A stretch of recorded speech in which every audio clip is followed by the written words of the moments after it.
Podemos sentar, irmãos. Nós estamos numa série de mensagens que fala sobre liderança. E essa semana eu iria pregar exatamente sobre esse assunto. No entanto, quarta-feira eu preguei numa igreja em Esperança e eu preguei o Salmo 15 lá. E desde que eu preguei esse Salmo 15, Deus não me deixou descansar enquanto eu não pregasse esse Salmo 15 aqui na igreja. E então eu trouxe hoje o Salmo 15 para que a gente possa refletir. Espero que Deus fale aos nossos corações, como Ele tem falado todos os domingos, por meio da exposição da sua santa palavra. Então a gente vai sair da série sobre liderança e a gente vai falar então, vai hoje ver uma mensagem avulsa, não é uma série, é uma mensagem única, no Salmo 15. Meu irmão, se eu te perguntasse agora, nesse exato momento, onde você gostaria de estar, o que você diria? É óbvio que você vai pensar assim, não, eu gostaria de estar no culto, onde eu estou. Amém, você é muito crente. Mas assim, imagina na tua vida, imagina agora na tua história. Onde você gostaria de estar? Onde você acharia que você estaria para se sentir seguro e feliz? Um dos ídolos da nossa geração é a mídia digital, mas também essa mídia fomentou uma série de outros ídolos, a vaidade, a ostentação, uma série de coisas. Mas também existe um ídolo que tem alcançado o coração de muitas pessoas, é a idolatria, que eu chamo de viajolatria. O que é viajolatria? É a idolatria da viagem. É aquela ideia que eu só encontro descanso se eu for para algum outro lugar que não seja a minha vida. É aquela teologia do tiririca. Tentei fugir de mim mesmo e para onde eu estava, eu ia. E tem gente que quer fugir da própria vida, quer fugir e usa viagens, usa lugares para isso. E por que isso se torna um ídolo? Porque o lugar de descanso não é um lugar, é uma pessoa. O lugar de descanso é uma pessoa. E quando nós encontramos essa pessoa, nós descansamos independente de qualquer circunstância, porque Paulo descansou estando preso. Muitos descansam estando incapazes de estar nos lugares que devem. Ou você acha que, se você for para as regiões mais pobres de Moçambique, que eu sonho um dia em Moçambique, se você for para as regiões mais pobres de Moçambique, onde tem pessoas passando fome, vocês acham que então eles não podem descansar se não forem para as praias do Caribe? Não é assim que funciona. Então, quando eu pergunto onde você gostaria de estar para se sentir seguro e feliz, provavelmente você deve ter pensado em algum lugar, em alguma condição. Eu sei que as respostas são diversas, mas se eu te dissesse que existe um lugar onde a tua alegria e satisfação seriam plenas, teu coração se sentiria totalmente descansado. Sabe o que é você trabalhar e esperar chegar o fim de semana para você poder descansar e dizer assim, meu Deus, parece que a sexta-feira não chega. Para mim é a terça-feira que é meu dia de folga. Não é assim a impressão que a gente tem para terminar e cessar todos os trabalhos e descansar?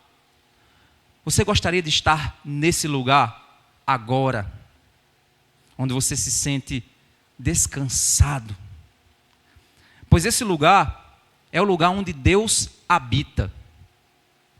É exatamente o que esse salmo diz para a gente.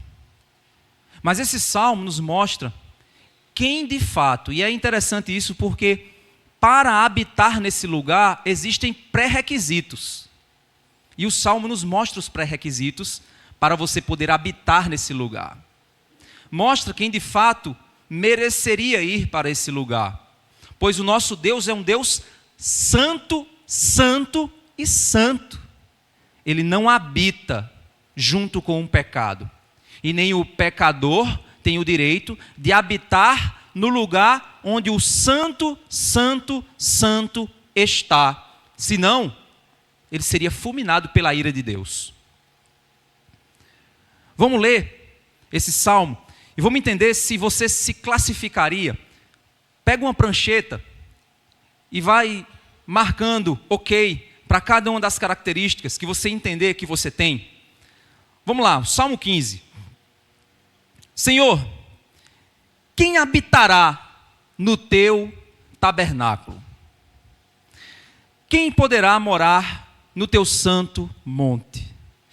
Essa pergunta, ela nos leva a dois lugares: o tabernáculo do Senhor e o santo monte do Senhor.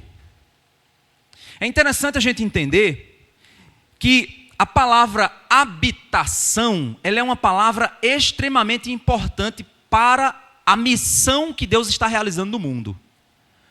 Lá no Jardim do Éden, Deus, na viração do dia, ele chegava no fim da tarde, ele visitava Adão e Eva para relacionar-se com eles, para vê-los, para compartilhar algo com eles. A Bíblia não é clara nesse sentido, mas a Bíblia mostra que Deus estava em um relacionamento de intimidade com Adão e Eva no Jardim do Éden.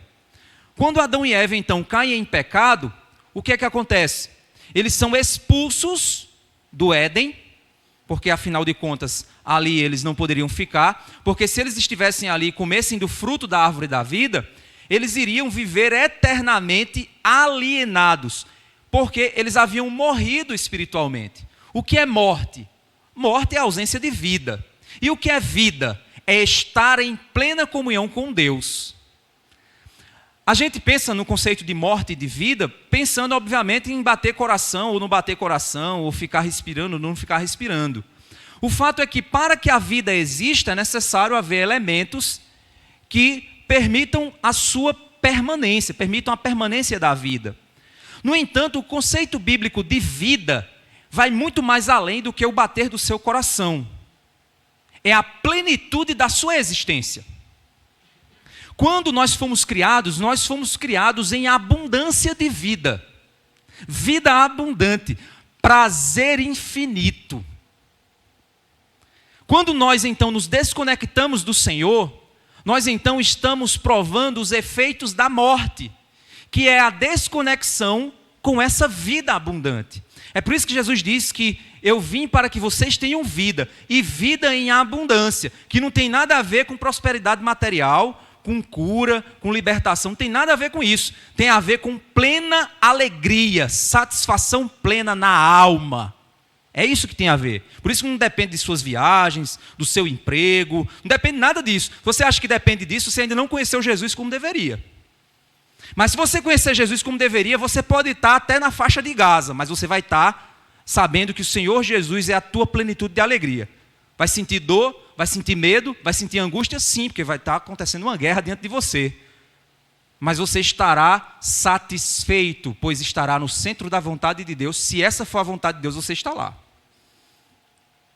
O grande fato é que depois que eles foram expulsos do Jardim do Éden, para que eles não comessem o fruto e passassem a eternidade alienados, ou seja, em um vazio interminável e eterno,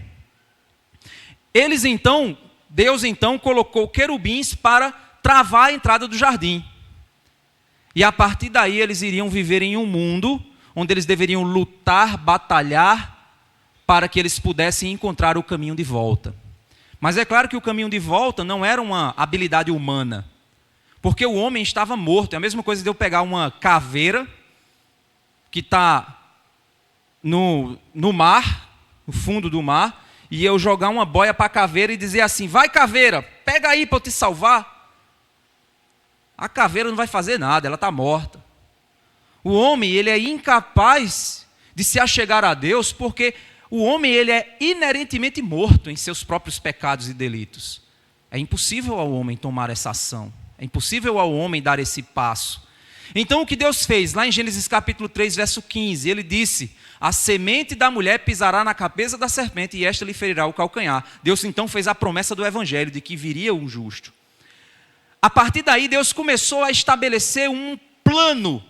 Mas nesse plano Deus criou estratégias para visitar o homem, como ele fazia no Éden. A primeira estratégia que Deus fez para visitar os homens eram as montanhas. Esse negócio de orar no monte, isso tem nada a ver com o que está na Bíblia. Eram montanhas específicas. Eram montanhas nas quais Deus então dizia: vá até a montanha e lá você me achará. Você vê isso várias vezes acontecendo na Bíblia. Mas existia o Santo Monte, o monte onde Moisés recebeu os 10 mandamentos, aquele monte santo. Era onde Deus se manifestava. Então, para que Deus viesse visitar os homens para dar as suas instruções de como retornar ao caminho do Éden, Deus então fazia isso no Santo Monte. Só que lá quando Israel estava no deserto, Israel disse: Moisés, não é justo Deus falar com você. Deus tem que falar com a gente também. Aí Moisés disse: Deus, olha, eles estão reclamando aqui. Deus disse: deixa eu falar com eles. Faz o seguinte, faz uma linha no pé da montanha, pede para o povo chegar até a linha. Não deixa eles passar na linha, não. Se passar, vão morrer. E eu vou descer, só um pedacinho da minha glória vai descer na montanha. E eu vou falar com eles. Leia lá que você vai ver o que é que acontece. Começa, aí o povo faz: não, pelo amor de Deus, não, Moisés, faz o seguinte, vai tu conversar com Deus. A gente fica aqui. Começa a tremer, começa a ventania, eles se assustam, eles veem que não é possível. Mas Deus tinha estratégia, usou Moisés para dar a ordem ao povo. Por meio desse santo monte, Deus então promulgou o tabernáculo, que era aquele templo móvel que eles montavam e desmontavam, onde a glória de Deus descia no lugar chamado Santo dos Santos, para que o sacerdote pudesse pedir perdão pelos pecados do povo a Deus, para que Deus pudesse ser propício ao seu povo e abençoá-los. Para isso era necessário anualmente que um cordeiro fosse morto pelo sumo sacerdote. Depois, então, Deus estabeleceu o templo de Jerusalém. No templo de Jerusalém, a presença de Deus desce também no lugar santo dos santos. E o que acontecia no tabernáculo agora acontece no monte. A diferença é que o tabernáculo era móvel. Então ele habitava naquele lugar, enquanto o povo se movimentava também. O templo é fixo. Só que o templo, por causa da apostasia, o templo, ele deixou de cumprir sua missão e passou a se tornar um comércio da fé. E a gente vê Jesus entrando no templo e amaldiçoando o templo. É nesse momento que João diz que o verbo estava com Deus, o verbo era Deus. Vimos a sua glória, como a glória do unigênito Filho de Deus, cheio de graça e de verdade. O verbo se fez carne e a palavra grega usada nesse trecho é: o verbo se fez carne e tabernaculou entre nós. É a mesma raiz. Palavra de mesmo sentido. Então Jesus é esse tabernáculo que veio habitar no meio dos homens. E aí, depois que Jesus então rasgou o véu e nos permitiu a entrada no Santo dos Santos, quando ele ascendeu aos céus, ele concedeu aos homens a capacidade de receberem o Espírito Santo de Deus dentro deles, de modo comunitário. Apesar de que individualmente temos o Espírito Santo, eu tenho o Espírito Santo dentro de mim, mas ele está dentro de mim para servir à comunidade. Ele não está dentro de mim só para algo individualista, mas ele está para servir à comunidade. Então, agora, o Espírito Santo habita em nós. Mas estamos ainda peregrinando. Nós estamos tabernaculando com o Espírito Santo dentro de nós. Até o dia que nós estaremos chegando na Nova Jerusalém, onde lá vai ter a árvore da vida de novo. E a gente vai poder comer dos frutos e passar a nossa eternidade com o Senhor. A grande questão aqui, a grande pergunta então é: Senhor, quem habitará no teu tabernáculo? Senhor, quem pode de fato morar no lugar santo dos santos? Quem pode pôr uma cama do lado da arca da aliança, Senhor? Quem pode atravessar a linha como Moisés atravessou, e chegar lá no Santo dos Santos, e dormir ali, morar ali? fazer daquele lugar a sua casa, a sua morada. Uma das coisas mais maravilhosas de você viajar é voltar para casa. Viajar você fica animado, eu vou viajar, é muito... Mas voltar para casa não tem igual. Deitar na sua cama não tem igual. Sentir o cheiro das suas cobertas não tem igual. Voltar para casa lhe dá a sensação de descanso, de paz. É o lugar onde você habita para descansar. Mas a pergunta é, quem poderia considerar o santo dos santos um lugar onde ele deita para dormir, como ele faz na sua caminha, toda noite, para descansar? Quem poderia fazer isso? Essa é a pergunta. Quem tem essa capacidade de adentrar nesse lugar? Essa permissão. Aí ele vai dizer, aí pega aí para você anotar e fazer assim, cumpro e eu cumpro. Vou pegar meu passaporte e ir logo para Jerusalém e vou dormir lá dentro do Santo dos Santos. Não tem mais não, né? Mas tenta encontrar lá o lugar. Verso 2. Aquele que vive com integridade. Irmãos, integridade significa íntegro, inteiro. O que isso significa? Alguém que é íntegro, ele é aqui a mesma coisa que ele é aqui. Ou seja, ele não é dividido. Ele é integral, ele é a mesma coisa. O que é alguém que não é íntegro? É alguém que na igreja ele é uma coisa, em casa ele é outra coisa, no trabalho ele é outra coisa. Ele está dividido em 3 pedaços. Ele é 3 pessoas em uma só. O que ele está dizendo é que quem pode morar no Santo Templo é uma pessoa íntegra. É uma pessoa sem hipocrisia. É uma pessoa que ela é o que é, onde ela estiver. Ela não precisa assumir personagens para ser. Ela simplesmente é.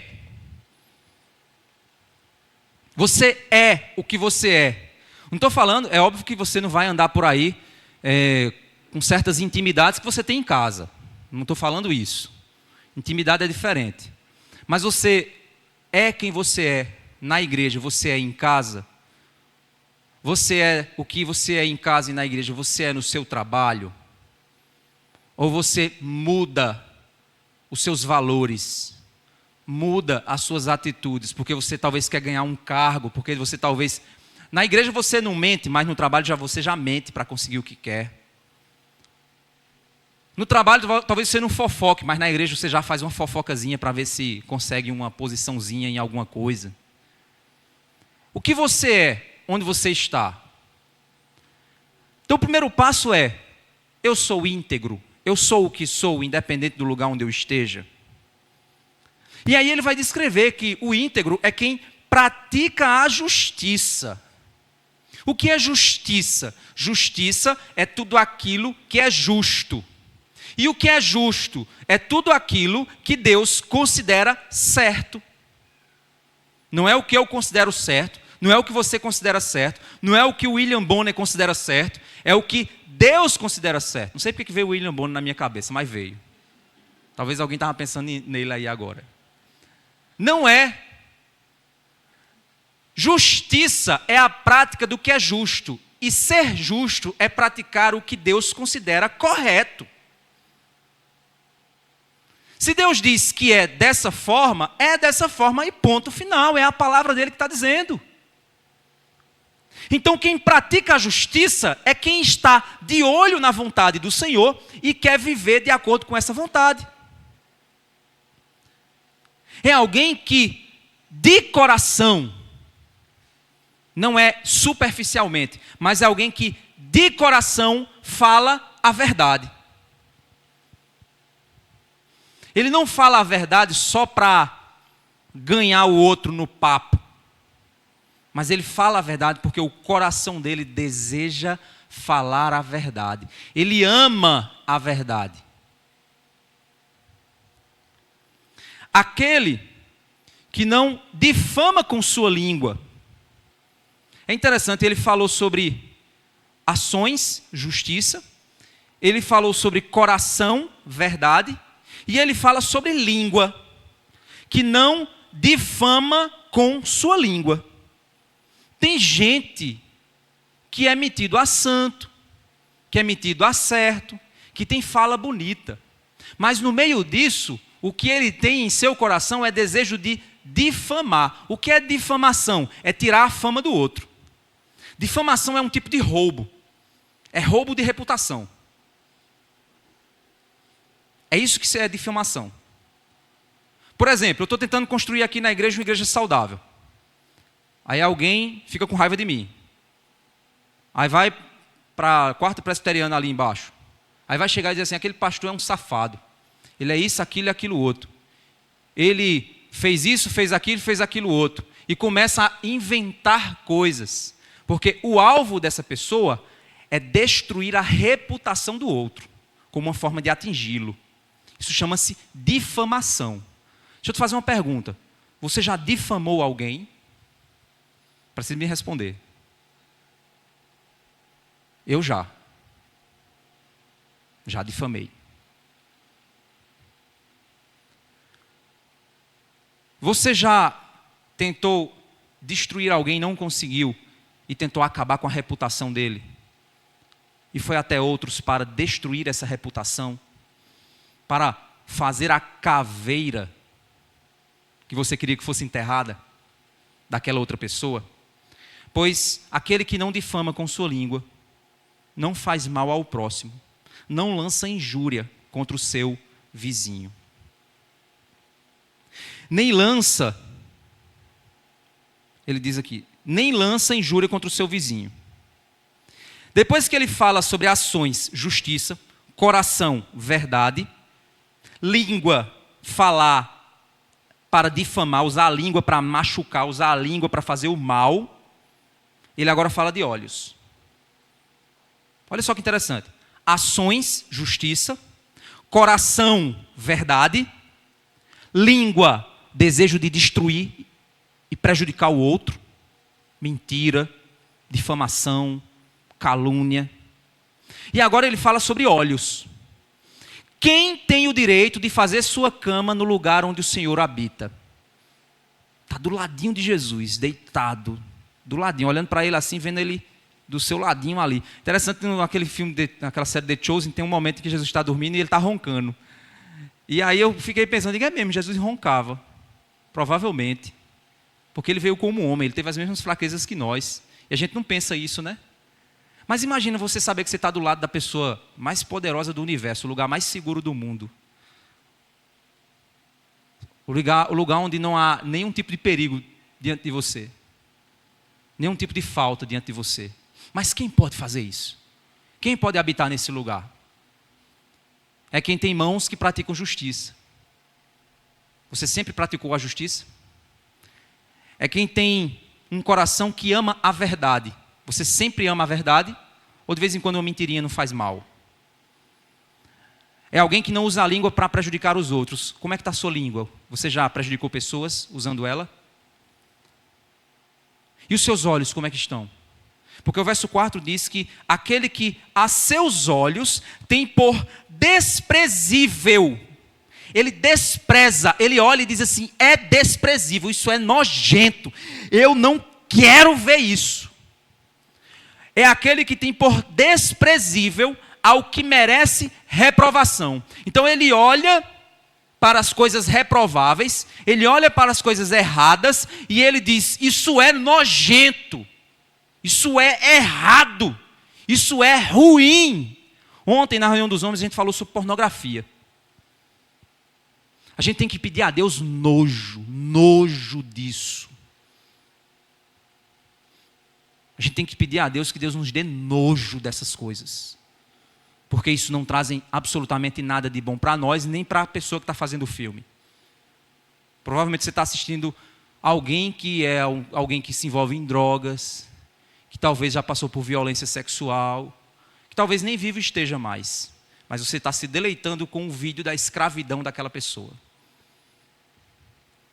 Você tem que ter por desprezível o que é repulsivo, o que merece reprovação.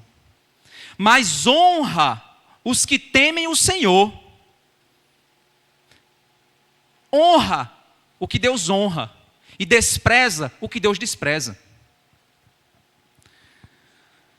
Aquele que jura e cumpre o que prometeu, mesmo com prejuízo próprio.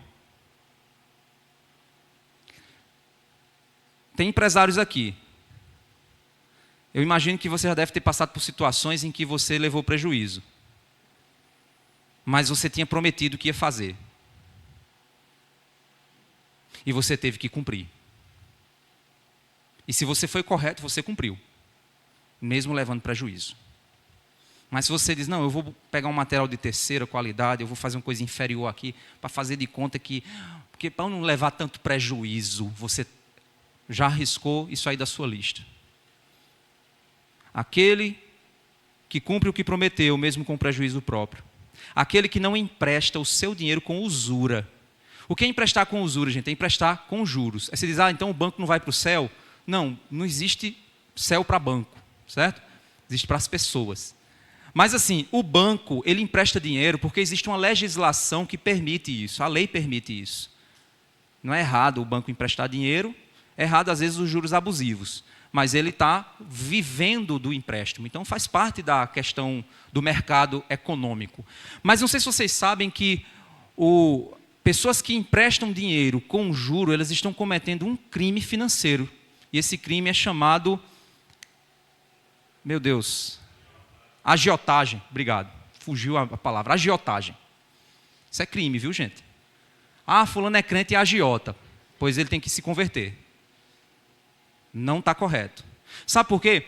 Porque o que esse texto está dizendo é que o que empresta dinheiro com usura, na realidade, ele está se aproveitando do desespero de alguém. Que normalmente é assim. O cara está tão arrebentado financeiramente que o banco não dá mais crédito a ele. Aí ele está desesperado. O que é que ele vai fazer? Ele recorre a alguém. Aí esse alguém empresta para ele porque ele está desesperado. E aí essa pessoa diz assim, minha oportunidade... Te empresto, cara. 5 mil conto, mas tu vai me pagar 8 mil. Beleza? Está na mão. Ou seja, ele está fazendo uso do desespero de outra pessoa. Está se aproveitando do dano de alguém. É isso que é a preocupação. A preocupação aqui não é com o mercado financeiro.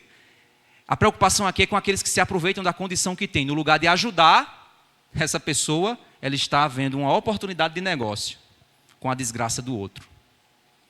Então esse tipo de pessoa, não. Nem aceita suborno contra o inocente, ou seja, aquele que está ali e diz, fulano, se tu me der tanto, eu facilito isso aqui para você.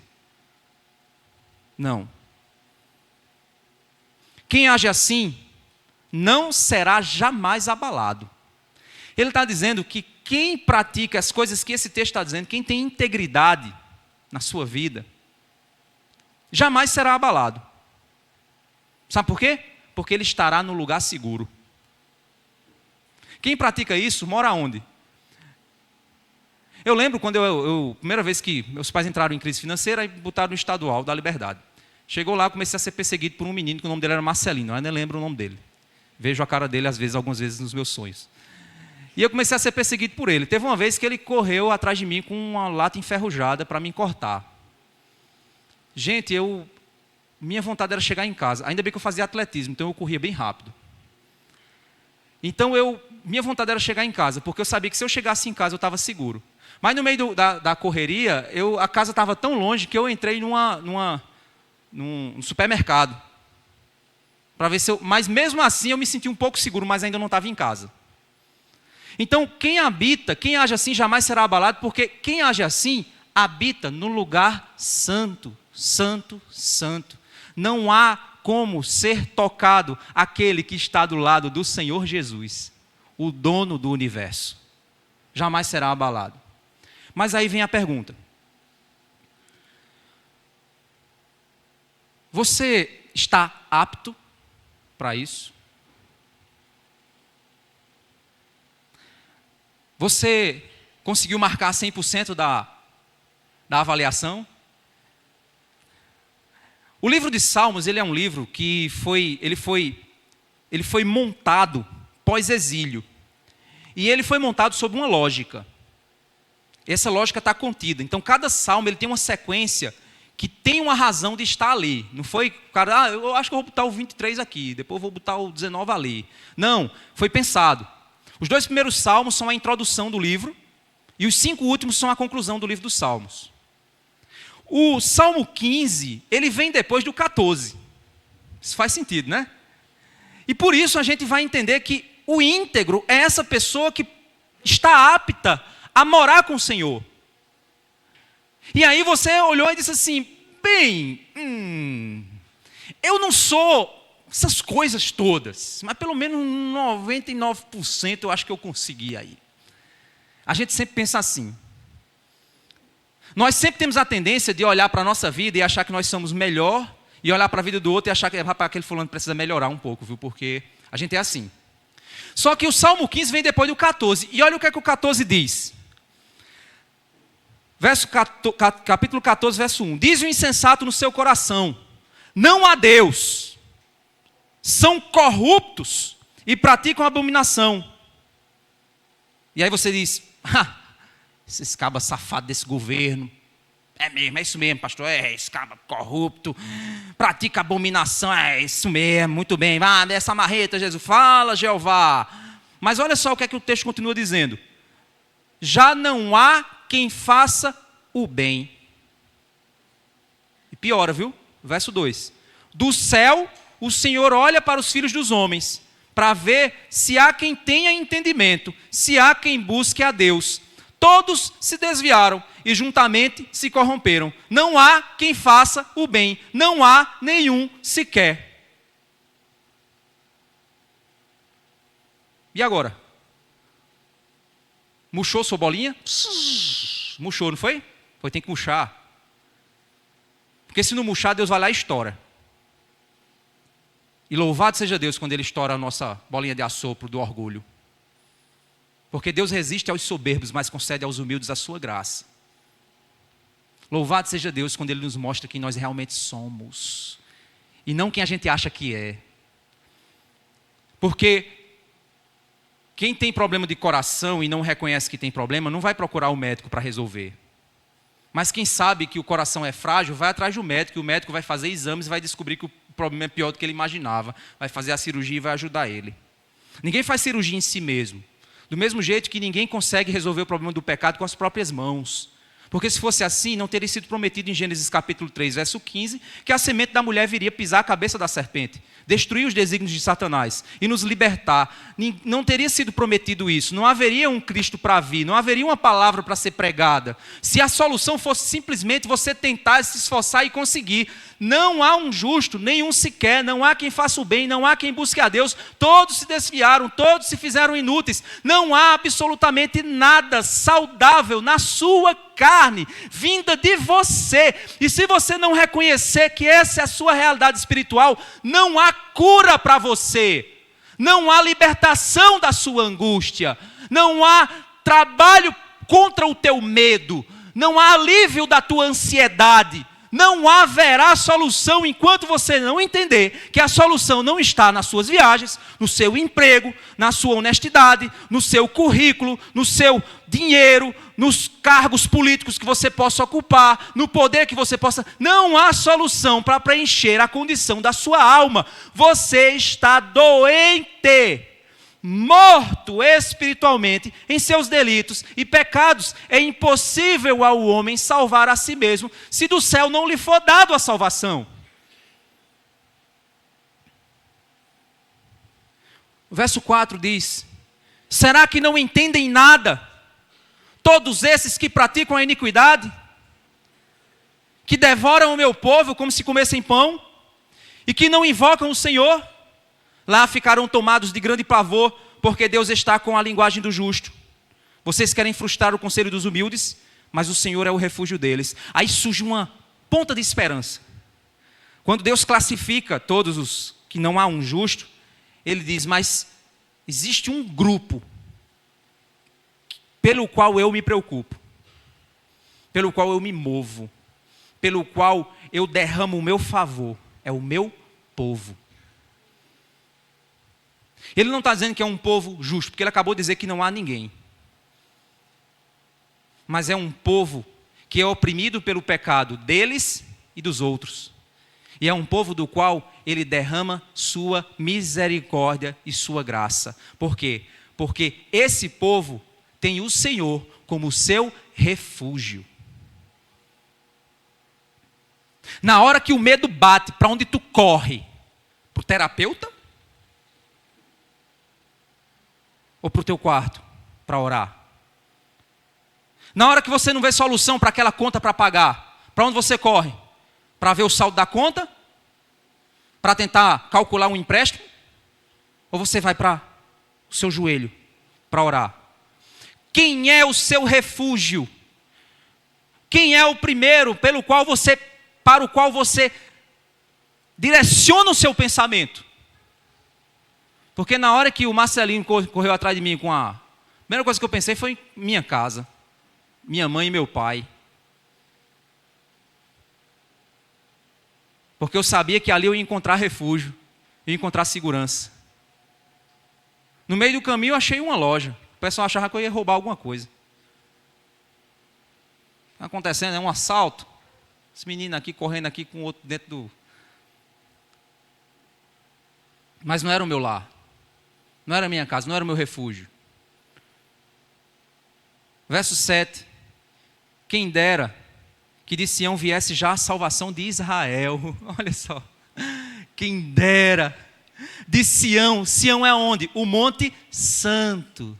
Que do lugar santo desça a salvação. Mas a presença dele desceu, o povo ficou com medo. Mas ele desceria. Sabe onde? O Verbo se fez carne e habitou entre nós.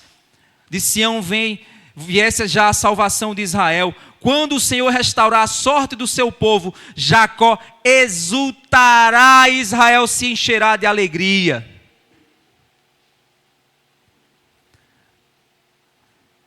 O Salmo 16 vem depois do 15. E olha o que é que o Salmo 16 então diz. Guarda-me, ó Deus, porque em ti me refugio. Digo ao Senhor, tu és o meu Senhor. Outro bem não possuo. Não é dinheiro, não é poder, não é influência, não é passeio, não é viagem, não é isso, não é aquilo. Não. Outro bem não possuo, senão a ti somente. Quanto aos santos que há na terra, ou seja, aqueles que te servem, Senhor, e que eu vejo homens e mulheres que são testemunhos vivos de fé. Quanto aos santos que há na terra, eles são notáveis, nos quais tenho todo o meu prazer. Muitas serão as dores dos que trocam o Senhor por outros deuses. Não oferei as suas libações de sangue, e os meus lábios não pronunciarão o nome deles. O Senhor é a porção da minha herança, e o meu cálice. Tu sustentas a minha sorte. As minhas divisas caíram em lugares agradáveis. É linda a minha herança. Sabe o que é herança? Você ganha uma coisa que você não trabalhou. Quem trabalhou foi outro por você. É linda a minha herança. Bendigo o Senhor que me aconselha, pois até durante a noite o meu coração me ensina. Tenho o Senhor sempre diante de mim, estando Ele à minha direita, eu não serei abalado. Por isso o meu coração se alegra, o meu espírito exulta, até o meu corpo repousará seguro, até o meu corpo habitará com o Senhor, repousará seguro. Verso 10, aí tem a jogada aqui, ó. Verso 10 é importante. Pois não deixarás a minha alma na morte, nem permitirás que o teu santo veja corrupção. Sabe o que é isso? A corrupção que ele está falando aqui é putrefação. Essa é a palavra que ele está usando aqui. Ele está dizendo, tu não deixarás que o teu santo, quem é esse santo? Quem está falando esse salmo. Quem está falando esse salmo é o santo. E esse santo está dizendo, tu não deixarás que o teu santo veja a putrefação.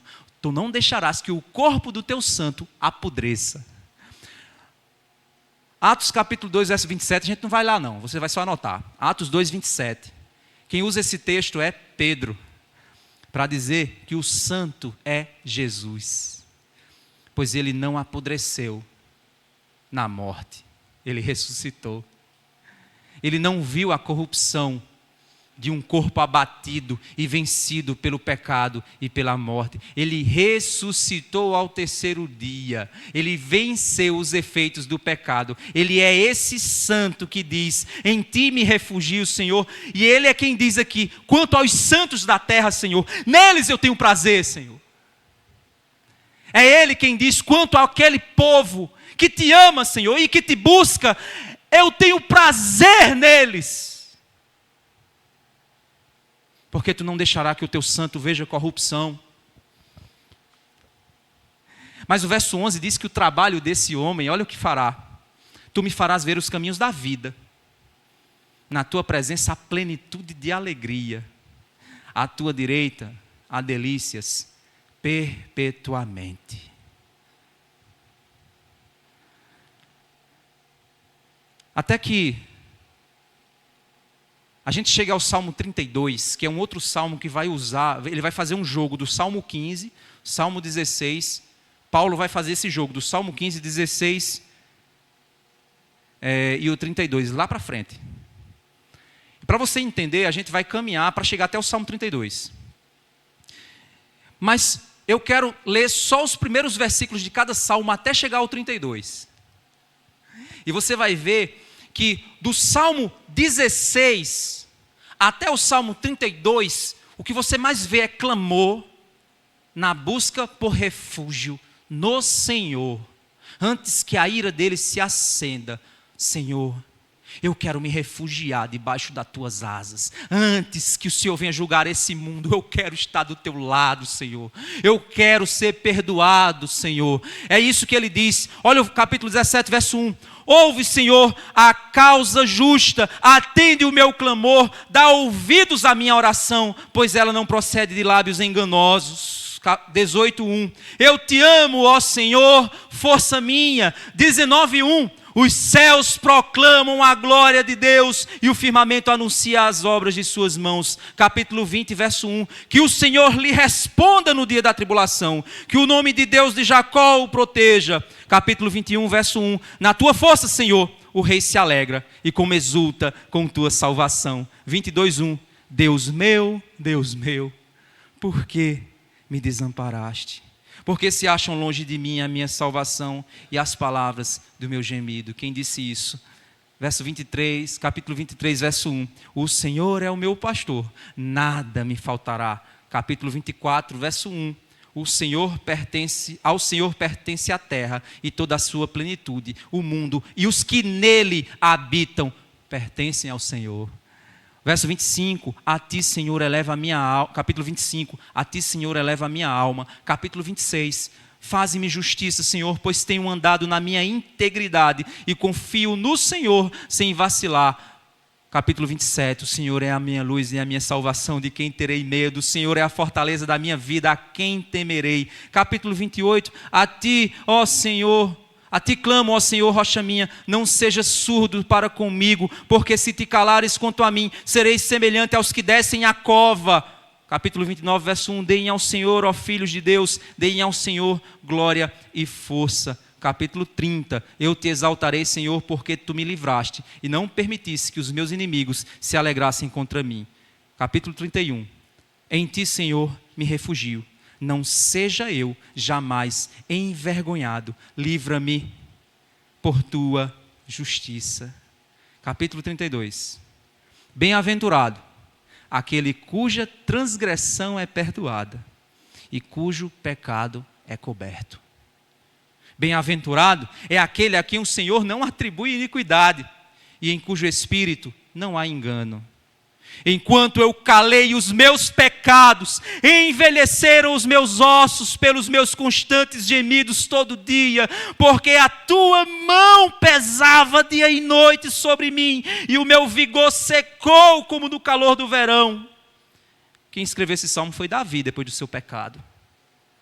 Confessei-te o meu pecado e a minha iniquidade não mais ocultei. Eu disse: confessarei ao Senhor as minhas transgressões e tu perdoaste a iniquidade do meu pecado.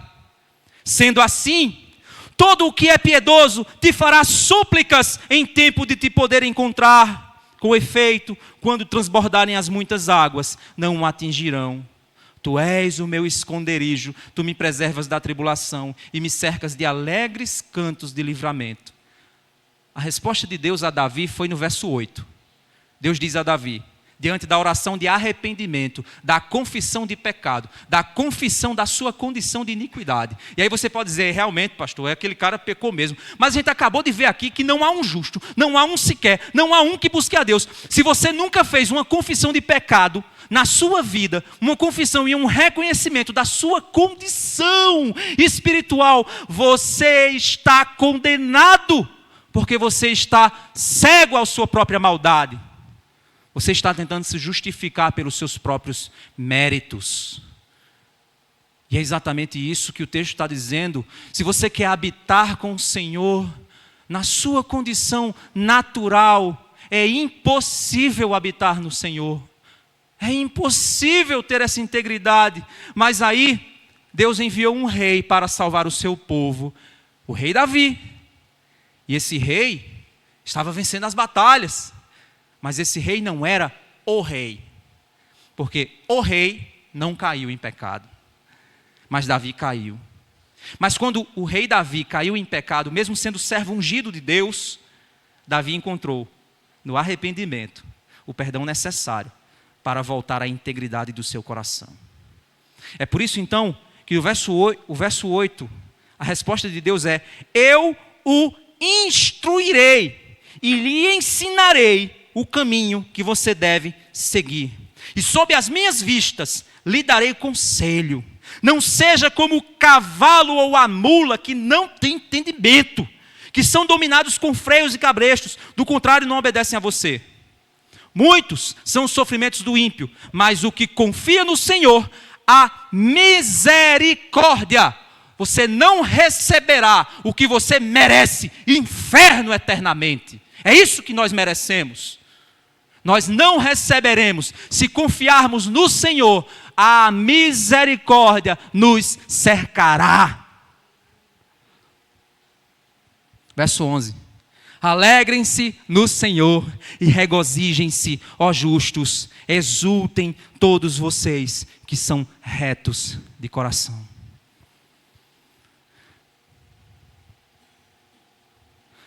Nós não somos, em essência, o íntegro do Salmo 15.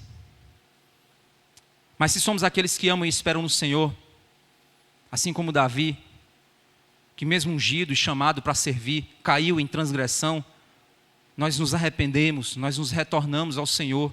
E se você ainda não conheceu o Senhor, é possível conhecê-lo, porque Jesus disse: vinde a mim, vós que estáis cansados e sobrecarregados, e eu vos darei alívio. Tomai sobre vós o meu jugo, aprendam de mim, pois sou manso e humilde de coração, e vocês acharão descanso para as vossas almas. Se você continua tentando na religião, você vai falhar. Se você continua tentando no seu emprego, você vai falhar. Se você continua tentando na sua família, nos seus relacionamentos, se você continua tentando pela sua força, você vai falhar. Porque não há um justo, nenhum sequer. Não há quem busque a Deus. Todos se extraviaram, se fizeram inúteis. Não há quem possa habitar com o Senhor, a não ser destruído eternamente pela santa ira, justa ira do nosso Deus. Mas Ele, então, para aqueles que se arrependem, para aqueles que são piedosos, farão súplicas e pedirão por misericórdia. Senhor, na tua ira, lembra-te da tua misericórdia. Quem se arrepende, não fica exigindo que Deus faça isso e aquilo. Quem vive de fato em comunhão com o Senhor, sabe que se Deus te der o mínimo que alguém possa ter nessa terra, é muito mais do que o que você merece. Então Deus não está aqui para satisfazer teus sonhos, teus planos de grandeza, tuas vaidades. Ele está aqui para que você ache nele o refúgio diante do teu problema, um coração caído.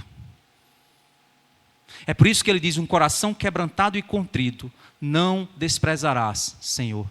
Sacrifícios e oblações não quiseste, mas um coração quebrantado, esse sim, o Senhor quer. Como é que está teu coração? Arrogante? Orgulhoso? Se achando? É interessante, gente, porque essa semana, nos meus devocionais, eu vi um vídeo, e até eu compartilhei no grupo da igreja, um vídeo do Hernandes, e o vídeo me mexeu muito comigo. O foco da pregação dele, lá da parábola do filho pródigo, o foco da pregação não era nem o pai, nem o filho que fugiu, mas era o filho que ficou em casa. Porque o filho que ficou em casa cobrou direitos dos quais não lhe era permitido. E ao invés de se alegrar pelo filho que se arrependeu, ele julgou o pai por sua misericórdia. Como pode?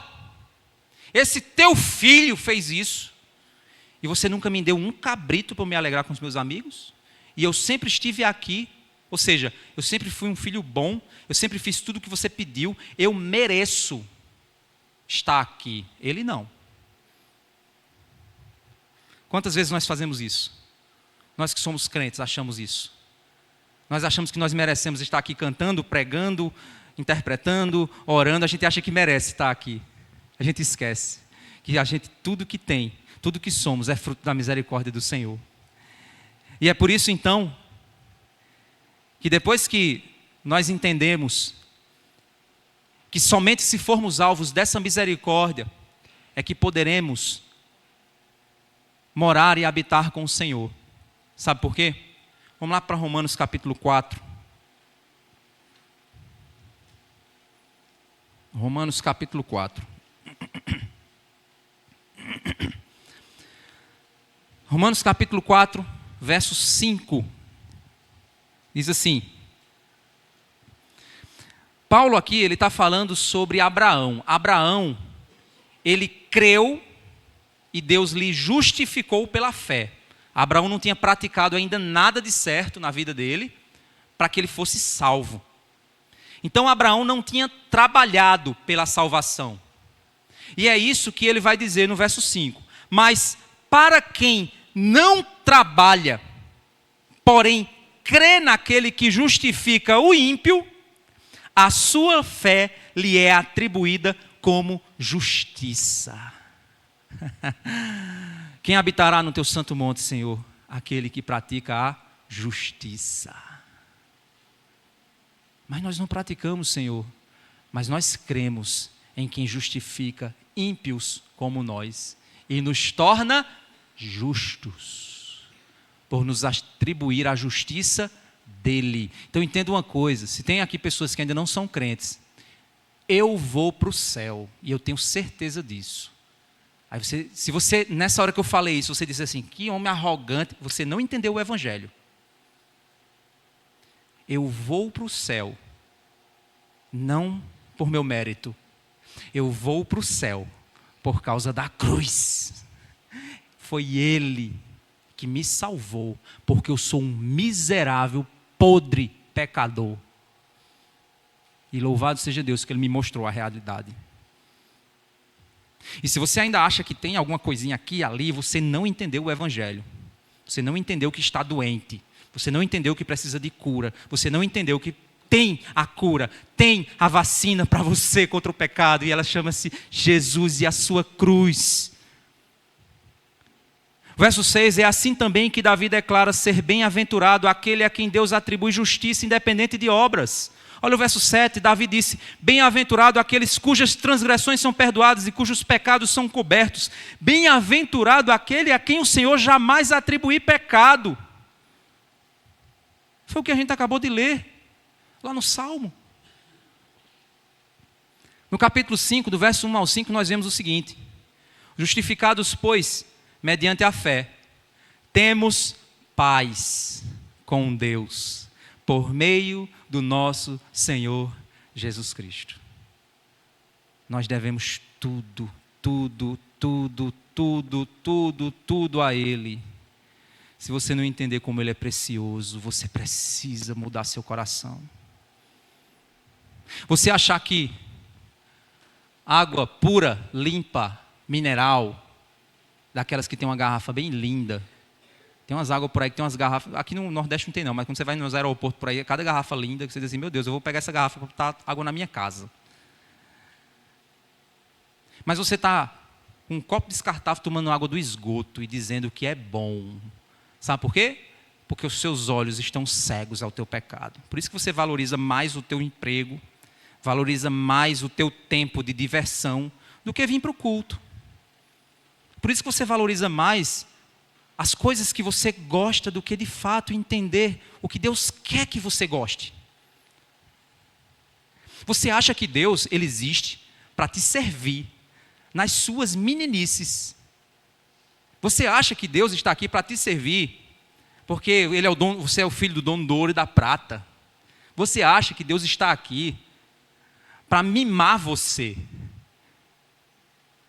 Antes de Jesus, Deus estava aqui para te condenar. Mas ao enviar Jesus, Deus está aqui para te salvar dele mesmo.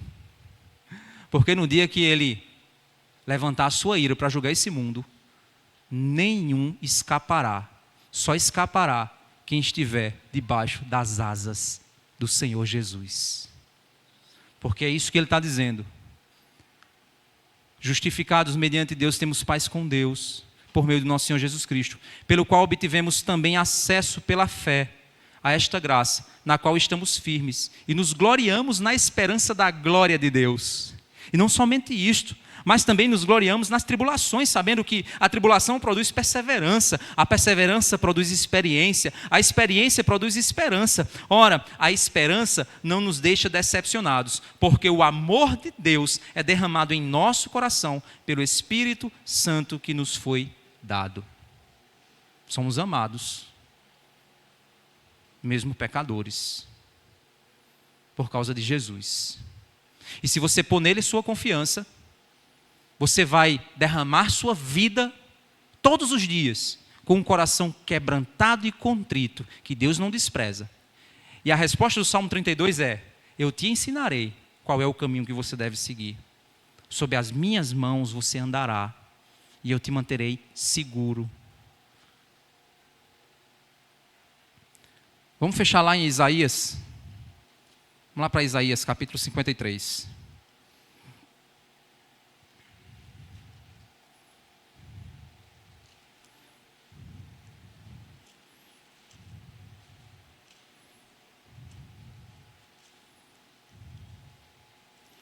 Isaías 53 diz assim, capítulo 10. Todavia, ao Senhor agradou esmagá-lo, fazendo-o sofrer. Quando Ele der a sua alma como oferta pelo pecado, verá a sua posteridade. Ele vai ver o fruto do seu trabalho. Nós somos o fruto do trabalho do Senhor. E prolongará os seus dias, e a vontade do Senhor prosperará nas suas mãos. Ele verá o fruto do trabalho da sua alma e ficará satisfeito. Gente, como é maravilhoso saber que o Senhor Jesus, Ele olha para mim e Ele fica satisfeito. Aí você diz, que massa, pastor, você está dizendo isso porque você se acha? Não. É como para quem cuida de bicho sabe que se você pegar um bichinho na rua, e o bichinho cheio de doença, de coisinha, tá, todo coitado, os dentes e tudo, aí você começa a cuidar dele. Aí você leva no veterinário, você dá remédio, aí o bicho fica lindo, bonito, vistoso, saudável. Você diz assim, que bicho bonito. Dê graças ao cuidador que tirou ele da lama e da rua e deu a ele uma vida melhor. Quando Jesus olha para mim, olha para você e vê você perdoando, amando, servindo, desejando estar na igreja em comunhão, Ele olha e diz, valeu a pena a cruz. Valeu a pena a cruz. Ele verá o fruto da sua alma e ficará satisfeito. O meu servo, o justo, o íntegro, o completo, com o seu conhecimento, justificará, tornará justo a muitos. Por quê? Porque Ele me tornou justo agora? porque as iniquidades deles levará sobre si. Por isso, eu lhe darei a sua parte com os grandes, e com os poderosos ele repartirá o despojo, pois derramou sua alma na morte, e foi contado com os transgressores. Contudo, levou sobre si o pecado de muitos, e pelos transgressores ele intercedeu. Na cruz ele disse: Pai, eles não sabem o que estão fazendo.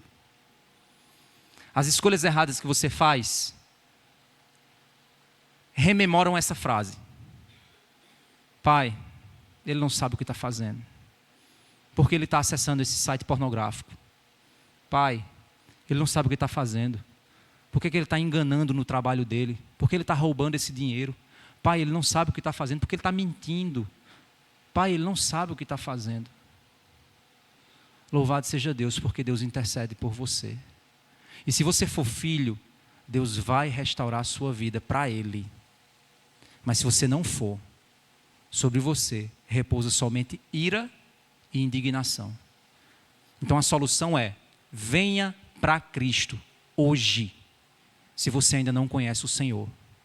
E se você conhece e está frio espiritualmente, volte-se para o Senhor, pois Ele está disposto a perdoar, Ele está disposto a restaurar, antes que a mão dele pese como um pai, quando ele puxa o cinturão por amor ao seu filho. Amém? Vamos orar? Pai Santo, Deus misericordioso, bondoso, Tu és o nosso Deus, Pai, nosso libertador. Obrigado pelo Teu Filho Jesus Cristo. Obrigado, Senhor. Pai, eu nem havia nascido, não tinha nem nada, absolutamente nada que pudesse Te agradar. Mas muito antes, até mesmo de eu nascer, o Senhor já havia me comprado com sangue. Pai, cada irmão aqui, Senhor, que de alguma forma se afastou dos Teus caminhos, renova a fé deles, faz eles voltarem ao primeiro amor, faz eles entenderem, Senhor, que existem aqueles que estão desviados, cometendo erros, mas existem aqueles que são como os filhos pródigos, estão até fazendo tudo direitinho, mas o coração está distante do Senhor. Pai Santo, tem misericórdia de nós. Sem Ti nada somos. Pai Santo, tem misericórdia da nossa igreja, Pai. Que a nossa igreja seja uma igreja santa, seja uma igreja saudável, seja uma igreja de pessoas que Te amam sobre todas as coisas. E aqueles que estão em nosso meio, que ainda não Te conhecem, quebra corações, transforma vidas, Pai. Em nome de Jesus. Amém. Eu queria cantar a música Se Tu Olhares